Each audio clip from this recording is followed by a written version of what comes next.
Hi class, my name is Brad Phelps and I am your professor this semester for consumer behavior offered online. In this video I want to do a quick overview of the syllabus to give you an idea of what we're going to be doing in this class and how the class is laid out and what to expect. So to do that, we're going to go through the syllabus. We'll start at the top here, and on the first page you have my phone number and my email address. Of course, the primary way to reach me would be my email, but if you need to reach me by phone or text, I am available, and that's totally fine to do that. As far as subject matter, consumer behavior is an advanced marketing course. So we're talking about marketing from the perspective of how do consumers make decisions? Why do they buy what they buy? How do we as marketers influence what they buy? And how do we make sure that we market in a way that takes advantage of that knowledge of how consumers make decisions? For the textbook is free and available inside of Brightspace, inside the course document area. That should be easy to get to. For points, there's going to be 1,750 points in this class, broken across 3 different types of assignments. The first one is chapter quizzes. There are 150 points each. There'll be 6 quizzes, and each of those quizzes, when you add them together, is 900 points of your grade. So it's very close to half of your grade comes from your quizzes. Next is your discussion boards topics. These are 50 points each. There's 11 of those. That's 550 points, about a third of your grade. And the last assignment is your final paper, which is 300 points. And it'll be due the very last week of our class, during what would traditionally be considered finals week. Here we just have the grading scale, late assignments. So in this class, when I show you the schedule, you'll see that assignments are scheduled based on a class week. So each assignment is scheduled at the beginning of the class week and is ended at the due of the class week, or due at the end of the class week. So you need to finish them within that week in which they're assigned. The only exception is I do give you one quiz, as mentioned here, you can turn in late. So outside of one late quiz, everything needs to be turned in within the week in which it is assigned. Now, to use up your free quiz, if you need or want it, just reach out to me after you've missed the quiz. Ideally within 1 week if you can.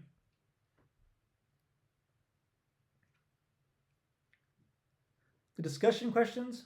So our class weeks start on Monday and end the following Sunday at midnight before the next class week starts. So on Monday, in addition to your quiz being assigned for that week, you'll also have a discussion question, actually 2 of them each week, most weeks that is, and as you'll see in a minute. And your first best answer to those posts is due by Friday evening. In addition to your own best post, you need at least 2 additional follow-up posts to your classmate, trying to move the conversation forward in an educational and productive way. And in this part of the syllabus, I give some guidance on what that looks like. Now, something else you'll notice in the discussion topic prompts each week, there is a suggested follow-up prompt.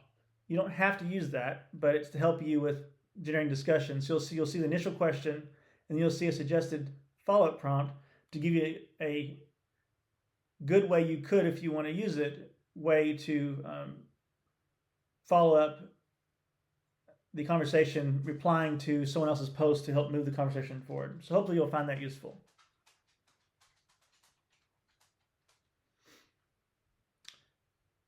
AI is not allowed to be used for this course, and the way I handle it is I use a tool called zerogpt.com. So if I suspect something you've done has been written with it, I will run it through this tool.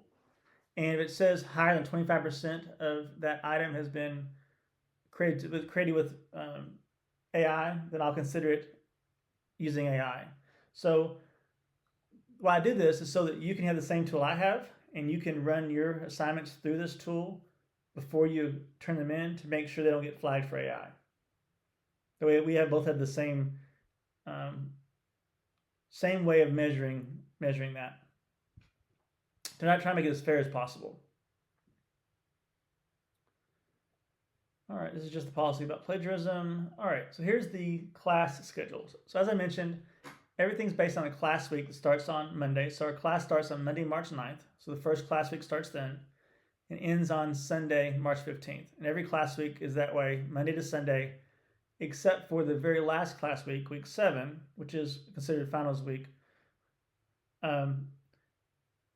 Really for online classes, not really finals week. The way it works is Friday's the last day of school. So that's why it doesn't end on a Sunday. The last day of school is Friday. So on this last class week, your final paper will be due on Wednesday that class week. That's to give me time to get the grades in before they're due. But going back up here at the top of the schedule, in week 1, you'll have one quiz. So basically each week you will read a part, and a part has multiple small chapters in it. So this book's a little different than usual. Most textbooks just have chapters. This one groups them into parts. So you may have 3 or 4 very small chapters that make up part 1 on perception, for example. So after you read part 1, you'll take the part 1 quiz, and then you'll do discussion topics. In week 1, I'll only give you one discussion topic, which is just to introduce yourself to the class, to get used to using the discussion board for your assignments. Once you get to week 2 looks like what most weeks in this class will look like, in which you'll do your reading of that part of the book, you'll take your quiz, and you'll have 2 discussion topics.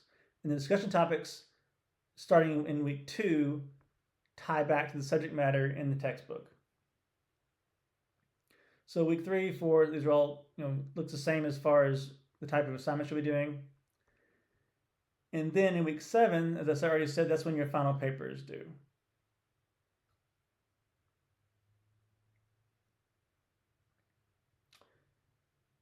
All right, so that's the high-level overview of the syllabus. I hope you found that helpful to have an idea of how the class works, what's expected, what we'll be talking about. If you have any questions at all, please feel free to reach out. As I mentioned before at the very beginning, my phone number is here, my email. Reach out to me however works best. I look forward to having you in this class, and let's make it a great semester.